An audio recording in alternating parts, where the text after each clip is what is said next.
8 sa 13 majority senators ang naharap ngayon sa mga kaso, reklamo o investigasyon kaugnay sa iba't ibang issue. Kabilang sa kanila si Senador Rodante Marcoleta na inireklamo ng plunder at indirect bribery kaugnay sa 75 million pesos na donasyong tinanggap niya noong 2025. Ang sagot niya ni Marcoleta sa unang balita ni Sandra Aguinaldo. Dahil sa pagtanggap umano ng 75 milyong piso mula sa tatlong donor noong January 2025, sinampa na reklamong plunder at indirect bribery si Senador Rodante Marcoleta sa Office of the Ombudsman. Batay raw ito sa mismong pag-amin niya sa investigasyon noon ng COMELEC. Humiling ang ombudsman sa Sandigan Bayan na maglabas ng precautionary hold departure order laban kay Marcoleta. Gayon din kina dating Congressman Mike Defensor at mga negosyanteng sina Joseph Espiritu at Aristotel Viray. Sinusubukan pa naming makuha ang kanilang panig.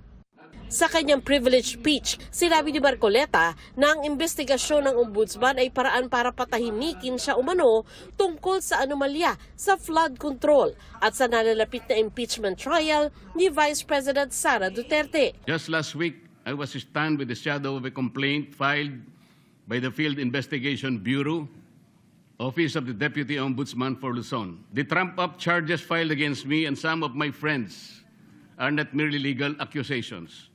They form part of a deeper and more nefarious design to intimidate independent voices, to punish dissent, and to warn every senator that the price of asking hard questions could lead to personal damnation.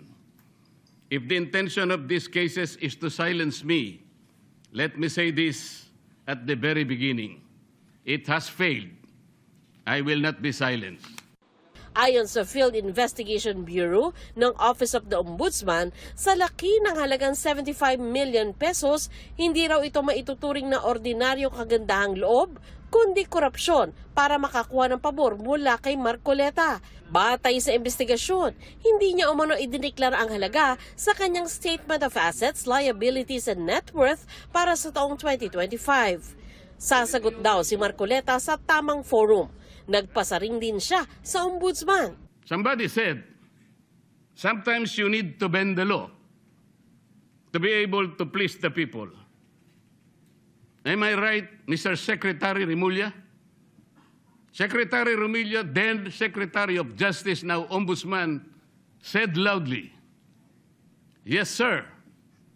So pwede na nang baluktutin lahat, kagaya ng pambabaluktot na ginawa nila.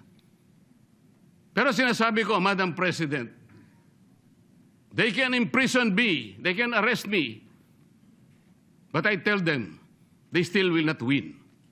Itaga nila yon sa bato. Kasama si Marcoleta, 8 sa 13 majority senators ang naharap ngayon sa mga kaso, reklamo o kaya'y investigasyon. Sina Senador Bato de la Rosa at Bongo, kapwa tinukoy na co-perpetrators sa kaso ni dating Pangulong Rodrigo Duterte sa International Criminal Court. Si Senador Chis Escudero naharap sa preliminary investigation para sa kasong plunder sa Office of the Ombudsman. Inirekomenda naman ng Department of Justice na sampahan ng plunder at graft charges si Senador Jinggoy Estrada. Nire-review naman ng Sandigan Bayan ang rekomendasyon ng DOJ na sampahan ng kasong katiwalian si Senador Joel Villanueva. Iniugnay ang tatlo sa issue ng flood control projects.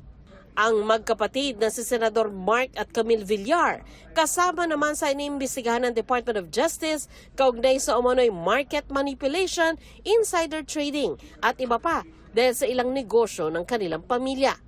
Sa gitna ng isyu ngayon sa Senado, binigyang diin ni Senate President Alan Peter Cayetano na solid ang mayorya. Sa 13, wala pong siya.